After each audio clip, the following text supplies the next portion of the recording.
আমি আগেও বলেছি, যাদের পিঠ দেয়ালে লেগে গেছে তার মানে হচ্ছে আপনি সারা জীবন তদবিরের উপরেই ছিলেন, কোনো ফল পাননি, এখন আপনার পিঠটা দেয়ালে লেগেছে, তখনই আমার সাথে যোগাযোগ করবেন।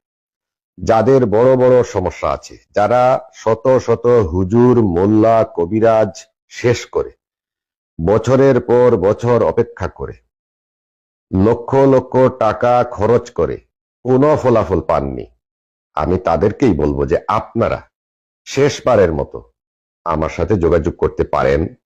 ইনশাআল্লাহ, আল্লাহ চাহে তো আপনি একটি সমাধান আশা করতে পারেন।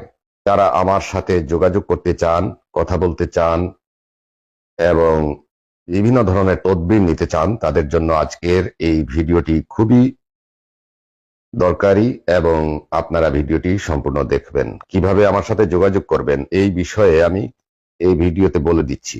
সম্মানিত ভাই ও বোনের, হুজুর আপনার বাড়ি কোথায়, আপনার চেম্বার কোথায়, আপনার কাছে যাব, এটা সেটা এগুলা করবেন না, দয়া করে করবেন না। কারণ এইভাবে আসার অনুমতি দিলে আমার ঘরে অন্তত 5,000 মানুষ এট এ টাইম এসে হাজির হয়ে বলবে আমাকে তদবির দিন, আমি সেটা দিতে পারবো না। কারণ আমি একক, আমার কোনো অ্যাসিস্ট্যান্ট নাই বা আমার কোনো ধরনের সাহায্যকারী নাই, একমাত্র আল্লাহ আমার সাহায্যকারী, আর আমি নিজে তদবির করি।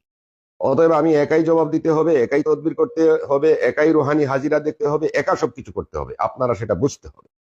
যারা পুরা